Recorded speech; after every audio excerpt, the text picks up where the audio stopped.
আসসালামু আলাইকুম, কেমন আছেন? কয়দিন ধরে মনটা ভালো নাই, খাইতে পারি না, লইতে পারি না, কিছু করতেও পারি না। তাই যেই ভাবা সেই কাজ, কয়েক পদের ভর্তা তৈরি করব আজকে। কি মজাদার ভর্তা তৈরি করব!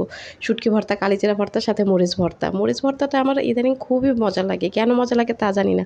মরিচ ভর্তাটা পাইলে মনে হয় যে এক থাল ভাত খেয়ে ফেলি। যাই হোক, এখানে আগে আমি শুটকিগুলি রেডি করে নিয়েছি। শুটকি, পেঁয়াজ, মরিচ সব ভেজে নিয়েছি। ভেজে এখন বাটা শুরু। এক হাতে তো আর বাটা যায় না, যেহেতু এক হাতে আমি ক্যামেরা ধরে আর এক হাতে আমি বাটি, তো এক হাতে তো বাটা সম্ভব না। তাই আমি কি করলাম, ওগুলো আগে রেখে নিলাম, নিয়ে এগুলো দিলাম একটা ডলা দেওয়ার পরে ওয়াও, সেই ফিনিশিং হয়ে গেছে। তো এখন কি মরিচ দিতে হবে, শুকনো মরিচগুলো একটু ফাঁকি করে নিয়েছি, তাহলে হবে কি কাজটা একটু এগিয়ে থাকবে মানে সহজ হয়ে যাবে। শুকনো মরিচটা যদি পাটায় ডলতাম তাহলে অনেক কষ্ট হয়ে যেত, তাই আমি একটু ব্লেন্ড করে নিয়েছি। ব্লেন্ড করাতে কোনো সমস্যা হবে না, এটা যথারীতি স্বাদ ঠিক থাকবে। তো এখানে আমার শুটকিও বাটা হয়ে গেছে, মরিচটাও বাটা হয়ে গেছে, সাথে আমি এই যে পেঁয়াজ দিচ্ছি। পেঁয়াজগুলো বাটা শেষ করে এই যে শুটকি ভর্তাটা রেডি। ওয়াও, এই শুটকি ভর্তা হলে সব সময় ভাত অনেকগুলি খাওয়া যায়। তো সাথে এখন কালিজিরা ভর্তাও করব। কালিজিরাগুলো আমি একটু ব্লেন্ড করে নিছি। এটা স্বাদের কোনো 19-20 হবে না, স্বাদ ঠিক থাকবে। সাথে পেঁয়াজ মরিচ ভাজাগুলো একত্রে করে তারপর আমি দিব বাটা শুরু করে। তো বাটার আগে এগুলো আগে একটু মিক্সড করে নিচ্ছি, তাহলে সুন্দর মতো বাটাটা হয়ে যাবে। বাটাটা হয়ে গেলে হবে কি যে এটার গ্রামটা এত সুন্দর। আর কালিজিরা ভর্তা তো আমার অনেক প্রিয়। কালিজিরা ভর্তা খাইলে যে কোনো শরীরের যত রোগ ব্যাধি আছে সব নাকি শেষ হয়ে যায়। যাই হোক, আমি জানি না অত কিছু, আমার কালিজিরা ভর্তা অনেক মজা লাগে।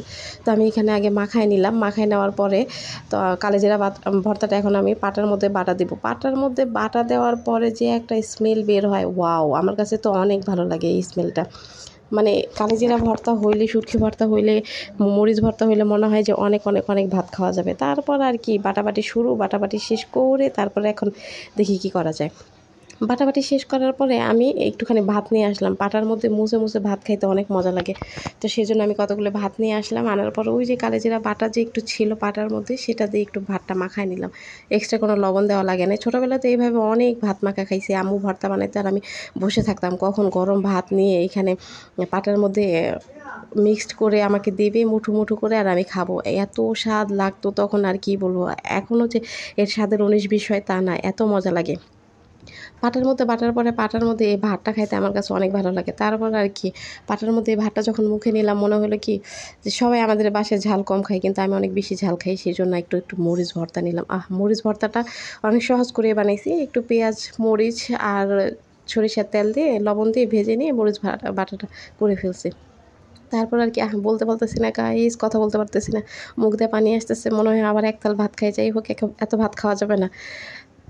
এই যে এখানে আমি আবার শুরু করলাম। আমার ছেলে বলতেছে, আম্মু তুমি কী করো? আমি বলতেছে ভাত খাই। বলে আমিও খাবো। আমি বলছি না, তুমি খেতে পারবে না, অনেক ঝাল অনেক ঝাল। বলে না, আমি খেতে পারবো। যাই হোক, এভাবে ভাত খেতে কিন্তু অনেক মজা লাগে। আমার মতো কে কে এইভাবে ভাত খেয়ে থাকেন অবশ্যই কমেন্টে জানাবেন। আমার কাছে কিন্তু অনেক ভালো লাগে। সব ভাত শেষ করে ফিনিশিং করে ফেললাম। এদিকে আবার ভাত বসাইছিলাম, সেই ভাতটাও হইতেছে। এদিকেও আমি ভাত খাইতেছি। আমার কাছে খুবই ভালো লাগে ভাতটা খেতে। তো আমার ছেলে বলতেছে, আম্মা আমাকে মোবাইল দাও, মোবাইল দেখবো। আমি বলছি মোবাইল দিলে আমি আবার ভিডিও করবো কীতে? যেহেতু আমার মোবাইল একটা হারাই গেছে, সেহেতু আমি ওর মোবাইলটাই বেশিরভাগ চালাই। এদিকে যে সব পদে ভর্তাও রেডি। ভর্তাটা আর দেখাইলাম না। যাই হোক, কালকে খিচুড়ি দিয়ে সে ভর্তাটা সেই মজা হবে। ভর্তাটা এদিকে আমি করি, খাওয়া শেষ। সেই যে ভাতটা রান্না হয়ে গেছে, এখন এগুলো ধোয়ার বাকি। Tata, bye bye. আপনারা সবাই ভালো থাকবেন। আসসালামু আলাইকুম। আমার জন্য দোয়া করবেন, দোয়ায় রাখবেন। সবাই ভালো থাকবেন।